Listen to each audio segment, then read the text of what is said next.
I'm joined on Your Sport Swindon tonight by cruiserweight boxer Luke Watkins. How you doing, Luke? I'm the Duke. The Duke, sorry. I'm doing very well, thank you. Very well. Yourself? Very good, thanks, Duke. We're at the press launch today for the March Madness, March the 12th show. Your chief support. Looking forward to getting back in the ring because it must seem like it's been quite a while since December, since you last fought. December was a short time ago. A lot's happened since then. But yeah, absolutely. I'm always looking forward to getting into the ring. That's what I do. I love what I do and I'm very grateful and blessed and I can't wait to get back out there in March. How's training camp gone since December? Training camp's gone how training camp goes. You know, you can only work as hard as you can work. What you put in is what you get out. And upon fight night, we leave no stone unturned and I'll put the work in. You're now 6 wins, 4 knockouts, still no defeats. So it's a great start to your professional career. What are you looking to achieve in 2016? Because this is the start of it now, isn't it? Yeah, absolutely. Forget about the still unbeaten. You know, zeros, sometimes they mean nothing. I'm very fortunate that mine's still intact and I'm grateful for that. So it's been a great start to my career. But at the end of this year, I'd like to be up on the British scene. And what I mean by that is in and around and amongst the top British fighters that are out there. I want to be mixing and fighting those guys and I want to be forcing my hand so I can fight for a British title. So you're hinting there that possibly it's going to be a step up in opponent and a step up very quickly for you? Yeah, absolutely. You can check over the guys' records of the people who I've boxed and faced and come up against. You know, we're always fighting these guys for a reason. They're all tests, and all these tests are, say so, my apprenticeship to when I get to world level, I've learned my craft. We're in no rush. We're in no rush at all. But at the same time, the older you get, the more your body deteriorates. So we've got to do it at the right time, and I believe that we are doing it at the right time. Any ideas on who you're facing on March the 12th? Yeah, I know. My coach knows. I think you know. I actually don't know.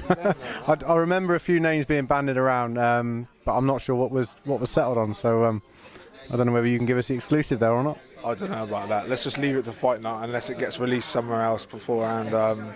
He's a good guy, good record. I think he's something like 8 or 9 fights. He's won 6 or 7 and had 6 or 7 stoppages. So we're going up against a good opponent, and I have to bring my A game.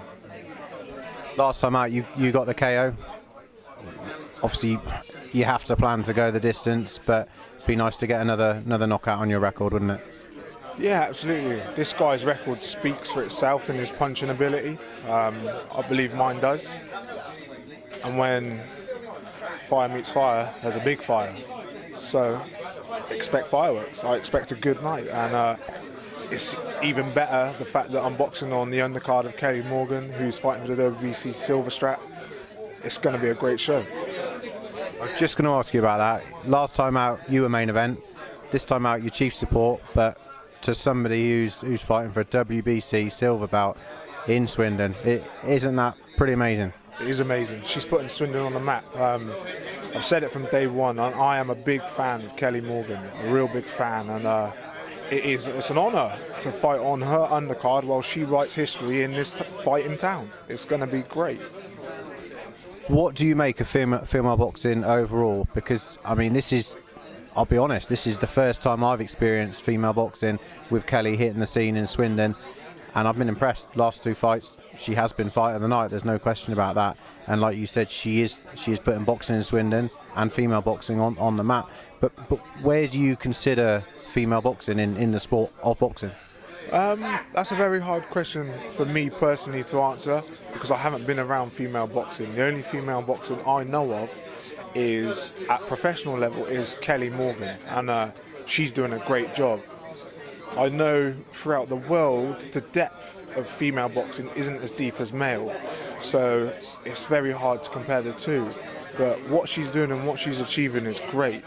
You have to deal with what you have in front of you. You know, God dealt you a hand in life, and that's the hand that you deal with.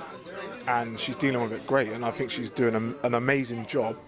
And who knows? She could spark female boxing, even in Britain, because if she wins this strap, she's going to get global recognition straight away. Not that she hasn't already because of her ranking, but she'll get a much better global recognition, and then she's in a position to fight for a world title. I can't, speechless, you know, I don't know what to say. I just think it's amazing. It is absolutely fantastic that we're witnessing this in Swindon, and Kelly's doing a great job, and you're doing a great job, Ryan as well. You know, then we got Jamie Cox. You know, all you guys and girls is just keeping this town buzzing as a boxing town, which it is fast becoming a boxing town. We can't wait till March the 12th to see all of you in action again. We wish you all the best of luck. Cheers, Luke. Thank you so much.